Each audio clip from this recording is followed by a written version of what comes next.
Nah, karena tadi kita udah berbincang tentang sedikit nyinggung-nyinggung program. Nah, boleh kasih contoh nggak nih Mas R?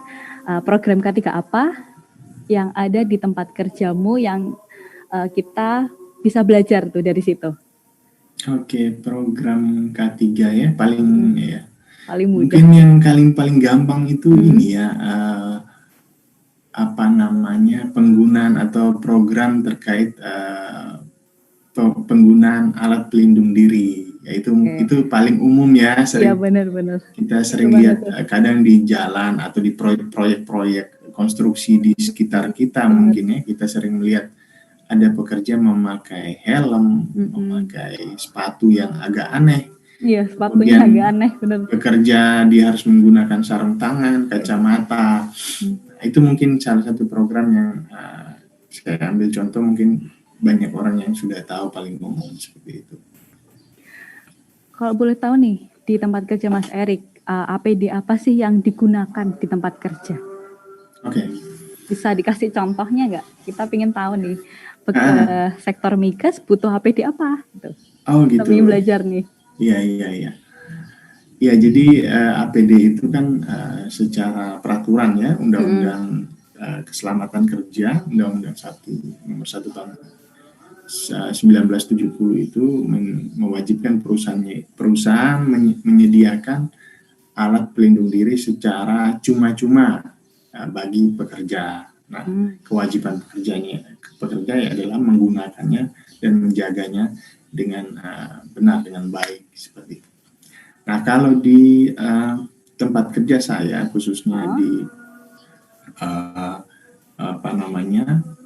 operasi minyak dan gas, produksi minyak dan gas, seperti itu, minyak mentah ya terutama. Nah, kita itu karena di sana ada bahaya kebakaran dan ledakan ya, kita tahu minyak bumi itu kan mudah terbakar, ada gasnya juga, sehingga di sana itu kita menggunakan seragam atau kerja itu yang biasa kita sebut coverall ya. Coverall. Ya, itu seragam kita itu dia itu kita bilang kalau istilah kerennya itu FRC. FRC. Apa itu Mas? FRC itu Flame Resistant Clothing ya. Jadi kalau di Indonesia kan tuh misalnya baju tahan api ya, baju tahan api. Tapi bukan berarti nggak bisa terbakar. Bisa terbakar. Flame resistant clothing. Nah, ini baju yang ini maksudnya bukan tahan api, ini bukannya tidak bisa terbakar, tapi dia punya bahan atau materialnya ini ketika terkena api gitu ya, dia untuk rambatannya itu lambat. Jadi kalau misalnya kita mungkin pernah ada kain atau benang baju kita yang lepas terus kita bakar gitu kan, itu iya langsung nyala, habis. Nah, kalau ini dia sulit menyala. Kemudian begitu apinya kita jauhkan, dia akan mati sendiri. Beda dengan baju kayak gitu ada ya? Ada. Nah, itu jenis kainnya seperti itu.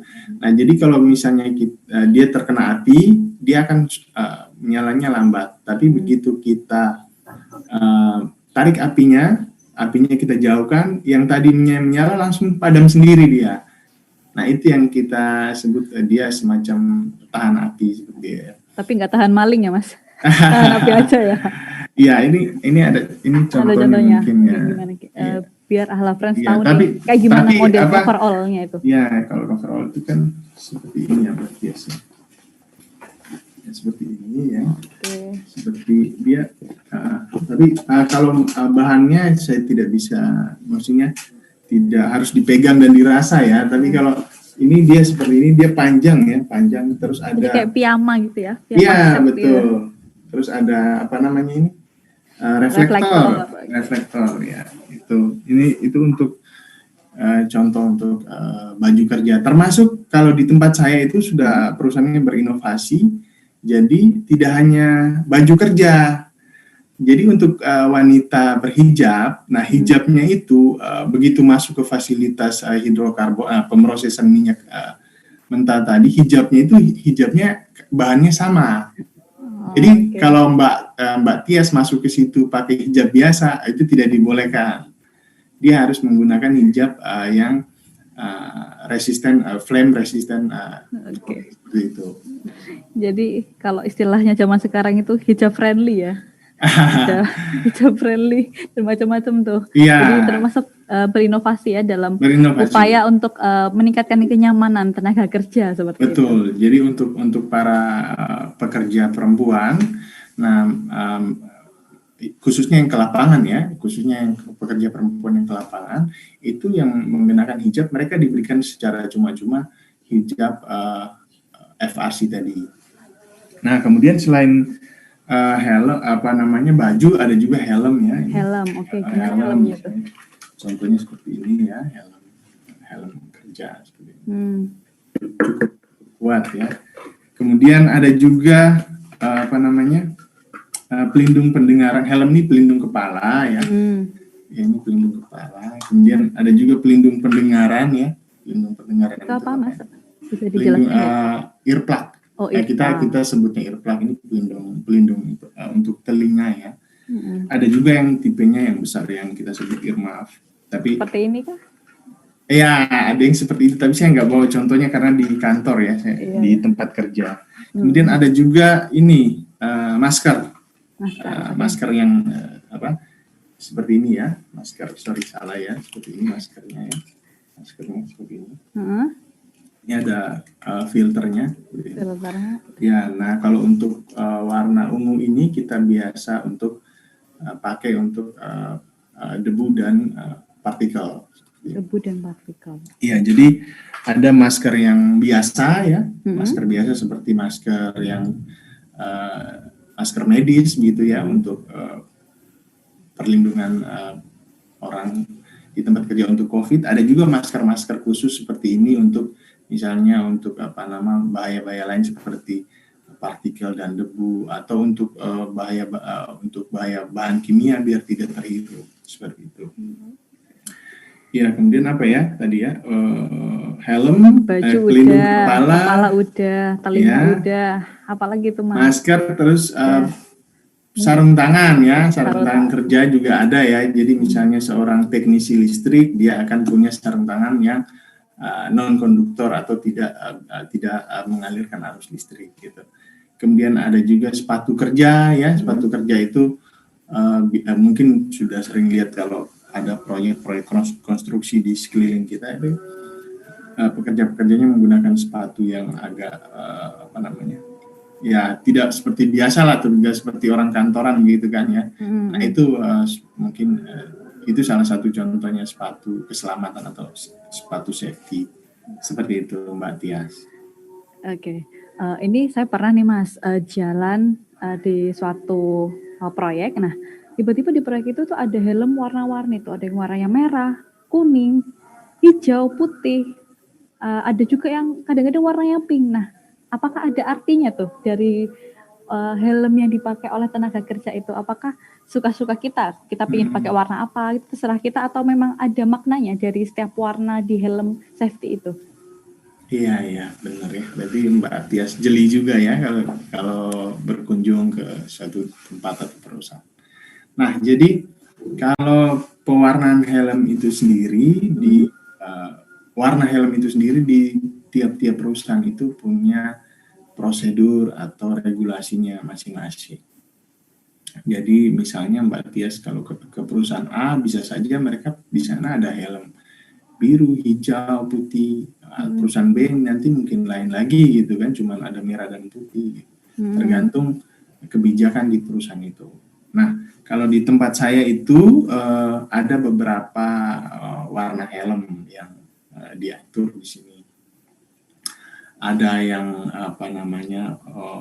warnanya hijau, ada yang putih, kemudian ada merah dan biru muda. Nah, itu yang setahu saya di tempat kerja saya.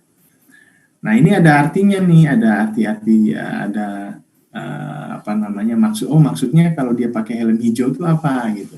Kalau hijau dulu deh, apa Nah, artinya Mas? hijau. Jadi Ah, kalau di tempat saya kerja sekarang itu, kalau untuk helm hijau uh, itu untuk pekerja baru atau pekerja yang sebelumnya itu belum pernah bekerja di sektor migas. Nah, oke. begitu dia keterima bekerja di perusahaan kami, dia itu harus menggunakan helm hijau. Nah, helm hijau ini artinya bahwa orang ini baru, dia belum pernah bekerja di migas, atau dia baru keterima bekerja, jadi belum tahu apa-apa. Nah, itu sekalian menunjukkan bahwa dia masih dalam masa orientasi. Masih newbie ya istilahnya. Iya, masih Kalau pakai helm newbie, hijau, oke. betul. Nah, dia ini selama dia menggunakan helm hijau, dia tidak boleh bekerja sendirian. Dia harus bersama mentornya terus, atau pendampingnya. Dia harus bersama pendampingnya terus nih. Jadi harus didampingi terus, dia tetap memakai helm hijau sampai dia dinyatakan lulus orientasi. Itu masanya bisa 3 bulan, bisa 6 bulan, tergantung mentornya nanti melihat, oh ini sudah bisa lulus atau masih perlu pendampingan, seperti itu. Kalau putih, putih Nah, apa nih Mas R? setelah dia itu lulus orientasi, kalau dia di departemen tertentu, misalnya untuk departemen maintenance atau perbaikan, bisa dia menggunakan helm putih seperti itu. Nah, kemudian ada lagi helm biru. Nah, helm biru muda itu kalau di tempat saya itu biasa digunakan oleh teknisi listrik. Jadi orang-orang teknisi listrik biasanya ciri-cirinya adalah mereka menggunakan helm biru muda. Oh, biru. Seperti itu. Nah, yang terakhir warna merah. Merah. Nah, merah itu di sini di tempat kerja saya kebanyakan dipakai oleh tim pemadam kebakaran atau firefighting team, seperti itu. Tadi di industri formal ya. Kalau misalkan di informal nih, butuh perlindungan yang istilahnya untuk melindungi kepala. Itu kira-kira pakai apa ya? Nah, ini yang sebenarnya agak tricky. Nah, kalau di perusahaan kan pemilik perusahaan atau ya penyelenggara perusahaan itu yang secara undang-undang harus menyediakan secara cuma-cuma gitu kan. Nah, kalau undang-undang ada ya, menyediakan secara cuma-cuma. Nah, gitu ya. Wajib menyediakan gitu kan. Nah, kalau di sektor informal, nah ini yang kita juga bingung nih, siapa yang mau menyediakan gitu kan. Nah, ini kita harapkan mungkin peran dari pemerintah untuk mengarahkan teman-teman di sektor informal sehingga mereka bisa bekerja dengan selamat. Lain di perusahaan dia punya tim khusus, punya departemen khusus untuk mengatur tentang masalah keselamatan pekerja. Cuman kalau di informal mungkin ada bantuan dari penyuluhan, misalnya dari departemen kerja atau penyuluhan dari bisa juga dari perusahaan ya, program-program, kalau misalnya ada perusahaan yang punya program seperti itu, sehingga bisa menjelaskan kepada mereka terkait bahaya pekerjaan mereka. Kemudian ya kalau mereka sadar akan peduli akan keselamatannya, mungkin saja mereka bisa misalnya membeli sendiri karena untuk mereka sendiri kan. Untuk mereka sendiri, nah mau berharap sama siapa gitu kan. Iya. Banyak yang bilang kecelakaan itu takdir, Pak. Iya, ada yang masih bilang itu. Oke. Tadi kan Mas R sudah menjelaskan ada beberapa APD di tempat kerja. Pernah ada kejadian nggak dari tenaga kerja di bawah pengawasan Mas Erik sendiri dan tim, apakah pernah ada kejadian atau kasus kecelakaan tidak menggunakan APD? Ya, ada. Boleh nggak nih kita ngobrolin ini? ada Selain saja, ya, ada ya, saja. ada saja seperti itu, ya, baik di ya perusahaan-perusahaan yang sebelumnya seperti itu ada saja. Jadi ya contohnya misalnya jurulas ya, jurulas atau orang yang melakukan menggerinda seperti itu.